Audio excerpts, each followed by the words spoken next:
The US government shutdown is sending shockwaves across the software industry. Everything is being affected, from billion-dollar Microsoft contracts down to the weather app on your phone. I'm Josh, software exec, former engineer, startup founder, and consultant, and on this channel, we go inside the secrets of the software industry. When the US government shuts down, you expect things like national parks closing or politicians arguing about everything under the sun on national TV. But you're probably not expecting your weather app or your tax software to start glitching out.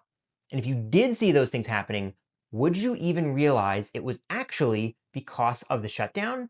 See, it's actually really surprising just how much of the private software industry is reliant on the things that are happening in Washington or them being online and functioning at all. So let's talk about how the government shutdown is impacting software, from APIs and data feeds to billion-dollar tech contracts and even Wall Street's algorithms. So the United States government runs one of the largest networks of publicly available data feeds in the world. Inside the tech industry, these are referred to as APIs. It includes things like weather, mapping, research, tax systems, economic stats, and the list goes on. And most apps out there, they don't actually collect their own data themselves, right? They don't need to because it's all already available. They rely on the vetted and already available data that already exists, like these feeds from Washington or other government services. So let's look at a couple of the systems that you might start seeing effects on.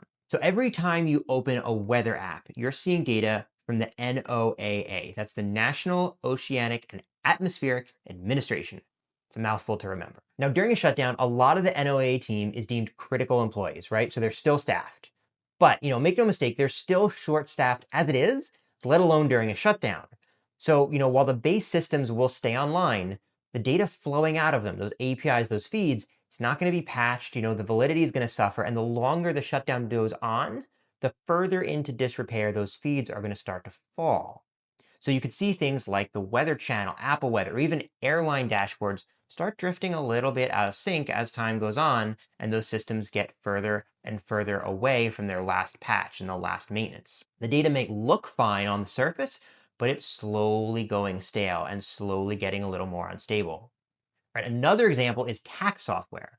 Platforms like TurboTax, QuickBooks, right? Payroll systems rely on IRS to validate certain forms, EIN numbers. So when the IRS shuts down, similar issues to the weather service are going to start showing up in these feeds and APIs as well. You wouldn't see the data just outright freeze, right? The app might still look normal, but under the hood, those errors are going to start popping up and piling up and even queuing requests until the government comes back online.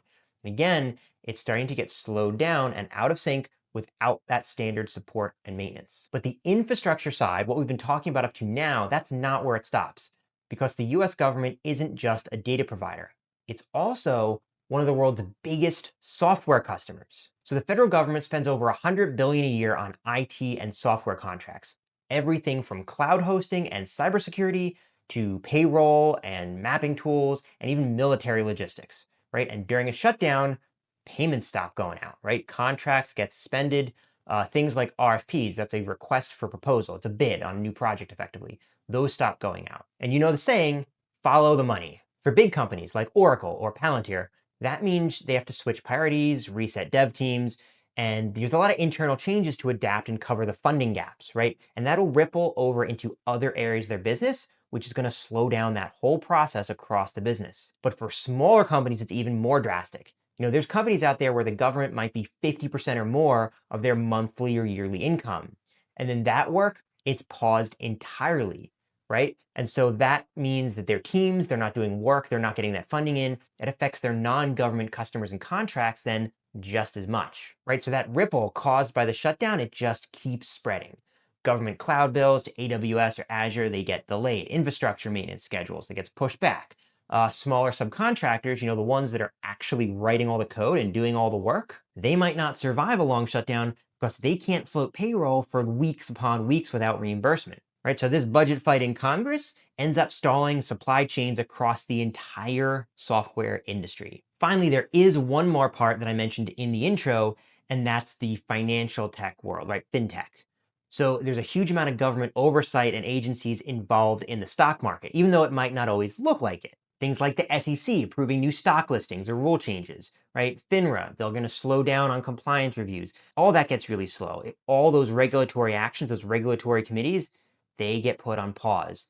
And that means things like fintech or pharmaceutical or even infrastructure projects like broadband expansion, all that grinds to a halt because those companies, they can't legally ship or update the software when it requires federal clearance or federal oversight from committees that aren't online. So investors, they start losing their economic indicators from the Bureau of Labor Statistics, right?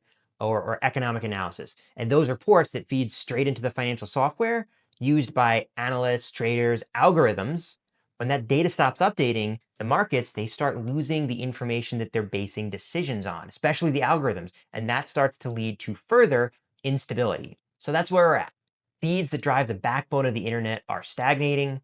Funding going into the private sector is abruptly cut, and the market regulations and approvals are grinding slower and slower. And the longer this goes on, the more of this we're going to continue to see. So if you found that helpful, please like the video. Have you seen any weird bugs and glitches happening during the shutdown? I'd love to hear about it in the comments. And if you'd like to see more videos on the software and tech industry, follow the channel. There'll be more coming soon.